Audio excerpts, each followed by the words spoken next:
Simpleng tanong. Tell us more about the book, Isang Kaibigan. Tinatanong ni Senator Reza kung anong meron sa libro na yan ng isang kwagong kaibigan ni Sara Duterte. Kasi hindi nga naman talaga biro ang ganong kalaking milyon-milyon Gobyerno sa halagang 10 milyong piso at i-distribute sa kasama ng mga bags sa 1 million learners sa remote communities. Madam Chair. Madam Chair, this is an example of politicizing the budget hearing through the questions of a senator. Ang problema niya kasi, nakalagay yung pangalan ko doon sa libro. At yung libro na yan, ibibigay namin doon sa mga bata. At yung mga bata na yan, may mga magulang na boboto. At yung pangalan ko ay anak ng tokwa talaga ng utak ni Sara Duterte. Ngayon po, gusto ko lang i-recap mga kababayan ko, itong si Sara Duterte. Tila nakalimutan na niya ang nakaraang hearing niya at ang bardagulan nila ni Senator Reza Hontiveros kung saan po hindi maayos ni Sara Duterte isagot or masagot ang tanong ni Senator Reza Hontiveros tungkol sa libro ng isang pagkakaibigan. So ayan mga ladies ha, isa pang factor kung paano kabobo si Sara Duterte, ang inyong VP. Panoorin natin mga kababayan kung paano sumagot si Sara Duterte. Ang layo ng sagot niya doon sa tanong ni Senator Reza Hontiveros. Nirecap ko lang ito para makita at maalala ng mga bubong lideis na to, no? Ito, panoorin natin mga kababayan. Talagang makikita mo kung hanggang saan lang ang kaya ng utak ni Sara Duterte. Nililihis niya kasi ang totoong tanong na gustong makuha ni Senator Reza Hontiveros kasi hindi po peso ang pinag-uusapan dito sa budget na to sa DepEd nung si Sara Duterte pa. Million po, hundreds of million po ang budget niya dito sa libro niya. Panoorin natin. Kind of attitude, Madam Chair. Simpleng tanong, dapat simpleng sagot. Nagkwento pa ng kwento na sinabi dati. Budget hearing po ito. Hindi po lahat about you. Pera po ito ng taong bayan. I don't appreciate this kind of attitude. Ang tanong ko po ay ilang mga libro ng isang kaibigan ay bibilihin at i-distribute at ano, if the VP could tell us more about the contents ng librong ito. Madam Chair, the book is not for sale. We only pay for the publication of the book. And we will send Senator Hontiveros a copy so that she will know what is the content of the book. Oh, this question is not only for me, Madam Chair, para rin para sa mga kasama dito sa budget hearing. Baka ilang araw pa bago mapadala at mabasa ko, which I certainly will. But I am asking a question bilang isang mambabatas sa head of agency ng isang opisina sa executive dito sa budget hearing na to. Simpleng tanong. Tell us more about the book, Isang Kaibigan. Tinatanong ni Senator Reza kung anong meron sa libro na yan ng isang kwagong kaibigan ni Sara Duterte. Kasi hindi nga naman talaga biro ang ganong kalaking milyon-milyon ang pinondo niyan.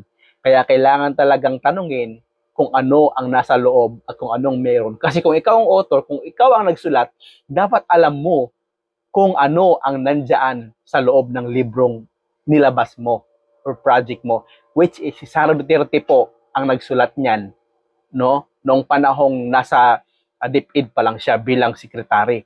Panoorin pa natin mga ano ang sagot ni Sara dito sa tanong ni Senator Reza Hontiveros. At ilang kopya nito ang bibilihin ng gobyerno sa halagang 10 milyong piso at i-distribute sa kasama ng mga bags sa 1 million learners sa remote communities. Madam Chair. Madam Chair, this is an example of politicizing the budget hearing through the questions of a senator. Ang problema niya kasi, nakalagay yung pangalan ko doon sa libro. At yung libro na yan, ibibigay namin doon sa mga bata. At yung mga bata na yan, may mga magulang na boboto. At yung pangalan ko ay Anak ng tokwa talaga ng utak ni Sara Duterte. wala pong tanong si Senator Risa o wala po siyang masamang ibig sabihin sa tanong niya kung para saan at kung ano ang nasa libro. Hindi po yun about sa politika. Ang layo-layo pa ng 2022, Sara Duterte, nabuang ka man. Uy, gaga. Ang bobo talaga na itong Sara na to, no? Napaka-bobo. Grabe. Wala pong political sa tanong ni Senator Risa Hontiveros. Kung ayaw mong sagutin at kung bobo ka at kung hindi mo kayang sagutin ang tanong ni Senator Risa, sabihin mo na lang na hindi mo kayang tanungin kasi hindi naman mo talaga alam kung ano ang nasa loob at kung anong nakalagay sa libro na yan. Na worth of 10 million pesos. Mga kababayan, grabe, sobrang layo ng sagot niya. Politika, walang politika doon, Sara. Huy, hangag ka man. Uy, nabuang ni Sara. Uy, nabuang ka. Nabuang ka na, day, ha? Wala pong politika doon. Nakakapag-init ng ulo ang kabubuhan nito ni Sara Duterte. Ang sa manimbayhan na, uy, Bisaya ka. O hindi mo naintindihan talaga yung ibig sabihin ni Senator Risa Hontiveros. No? Apakabubo. Kalat doon sa kung saan man ibibigay yung libro. Madam Chair, we commit to send tomorrow everyone in this room a copy of the book. Madam Chair, hindi ko maintindihan yung ugali ng ating resource person. It is a simple question. Paulit-ulit na this is politicizing. Ang VP ang nagbanggit ng salitang boboto. Wala akong sinabing boboto. I'm simply asking, hindi ko ma-imagine we're making so much trouble, so much fuss about a 10 million peso item. Na itinatanong ko lang simpleng, what is the... Dapat naman talagang tanungin kasi hindi biro po ang 10 million pesos, Sara Duterte. No? Ang kabubo. Bakit dumating ka sa politicizing? Nagtanong lang si Senator Risa. Grabe talaga kabubuhan na book about? At ilang kopya ang bibilihin ng gobyerno sa halagang 10 milyong piso at i-distribute. I don't appreciate this kind of attitude, Madam Chair. Usually, ang resource persons natin ay nagbibigay ng parehong institutional courtesy sa legislature na ibinibigay natin sa Alam mo, executive. Senator Risa, wala nang naintindihan yung sinasabi mo. Nag-English ka na kasi. Senator Risa. Hindi mo ba alam, Senator Risa? Bubo yan? Hindi nakakaintindi ng English yan. Chinese ang alam niyan, Chinese, Senator Risa. Bakit ka po nag-i-English? Dapat po, huwag kang mag-English, huwag kang mag-Tagalog. Dapat mag-Bisaya ka rin, Senator Risa, para maintindihan ng bobo na yan. Hindi ka naintindihan niya, kaya ang layo ng sagot niya sa tanong mo. I don't appreciate this kind of attitude. Do you have, Madam Chair. Yes, Madam Chair.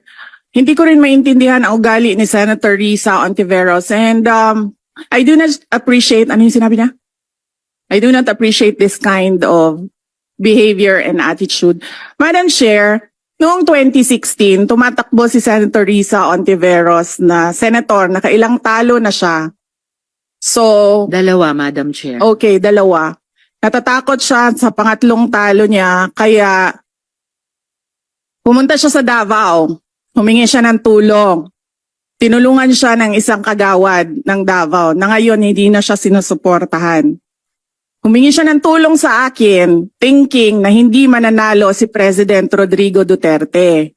Kinausap niya ako ng kinausap doon sa law office ko sa Davao City. Wala po, walang sense, Sara Duterte. Walang sense yung sagot mo. Ang layo doon sa topic mismo. Yung point on point. Yan ang problema sa mga DDS. Hindi nila kayang iklaro, idiretso yung sagot doon sa tanong na pinupoint ng isang tao. Kaya nababansagan silang bobo, tanga ng mga DDS. Yan ang bansag sa kanila ng taong bayan.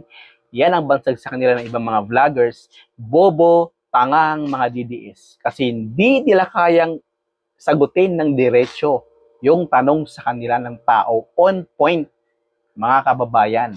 Kaya ang hirap maging DDS kasi magiging bobo ka rin. Kung sinong bobo ang sinusuportahan mo, magiging bobo ka rin kasi mahahawa ka sa kabubuhan. Kaya kayo, umalis na kayo sa pagiging DDS. Kasi mahahawa kayo nitong Sara Duterte na to. Sabi ko sa kanya, o sige, tutulungan kita. Chinika niya ako ng chinika. Tapos umalis siya. Siyempre, hindi naman siya tumutulong kay Pangulong Duterte. Hindi din totoo yung sinabi ko na tutulungan kita. Tinext niya ako. Pwede ba akong mag-follow up? Sa hinihingi kong tulong sa boto dyan sa Davao City. So sabi ko sa kanya, okay, sige. So, tinawagan ko at sinabihan ko at Ang layo talaga ng sagot, mga kababayan. si Sobrang former layo. Congressman Bilen Garcia. Sabi ko sa kanya, Kong, tulungan mo ito. Bigyan mo na lang ng ilang barangay mo at ilang mga leaders mo. Ayaw pa siya tulungan ni former Congressman Bilen Garcia. Pinakiusapan ko ulit, Kong, please tulungan mo na Sa lang. Parang gustong ibig sabihin ni Sara dito, Madam Risa, may utang na loob ka sa akin nung panahon ng eleksyon, tinulungan kita para manalo ka. Please, wag mo na akong tanongin ng mahirap na tanong na hindi ko kayang sagutin. Iyan ang gustong sabihin ni Sara Duterte. Hindi lang niya masabi, kaya nililihis niya. No? O ibig sabihin, may utang na loob si Senator Risa sa kanya, kaya wag na dapat siyang usisain. Parang ganun, parang gusto niyang bayaran si Senator Risa Ontiveros para wag na siyang intrigahin, tanungin about sa 10 million na libro ni Sara Duterte. Yan ang punto ni Sara. Na siya, at nung nanalo siya, anong ginawa niya? Siya Oh. pinakaunang umatake kay President Rodrigo Duterte. Anong tawag sa ugaling ganito? No, di ba? But with due respect to our resource persons and also our colleagues, I think this doesn't really. I understand there's history. Di ba? Kung gaano kabobo itong si Sara Duterte. No? Papayag ba kayo na ganyan maging presidente natin? Ha? Sa bansang Pilipinas, na ang yaman-yaman ng Pilipinas? Papayag ba tayo na yan ang mamuno sa bansa? Paano na lang tayo? Baka maging Chinese na tayong lahat dahil sa kanya. Mga kababayan. Kaya ang sabi natin, Sara Duterte, wag mo nang tangkaing tumakbo sa 2028 dahil hindi ka talaga mananalo, Sara Duterte. Dahil kaming lahat, gigil na rin kami na mawala ang Duterte sa politika. Dahil alam na namin lahat ang mga baho nyo. Alam na namin lahat kung paano kayo gumalaw, paano kayo kumilos, paano kayo manira ng administrasyon. Papayag pa ba kami? Papayag pa ba tayo mga kababayan sa taong yan? Hindi na. Hindi na papayag dyan. Tama na itong taon na itong nakapasok si Sara Duterte sa politika. Na wala namang ginawa kundi mag-travel lang. O. Hindi naman siya nagtatrabaho pero pinapasahod natin siya. Kaya may karapatan tayo bilang mga Pilipino na questionin kung nasaan ang peso o milyon na ginamit niya at kung paano niya nakuha ang ganyang kalaking pera sa mga bank accounts niya at kung paano sila nakakapagbayad kay Kaufman doon sa The Hague sa papa niya at si Duterte sa ICC. Di ba? Sara Duterte, hindi na po bobo ang taong bayan na tulad ko. Kaya, wag mo nang tangkaing tumakbo sa 2028 dahil hindi kami mapapagod na suportahan ang Marcos administration. So once again, mga kababayan, maraming salamat sa inyo lahat. Mag-comment kayo dyan. Feel free lang sa comment. Kung mas maganda, pasok yung mga DDS dyan sa comment section para maliwanagan din sila. Maraming salamat and God bless.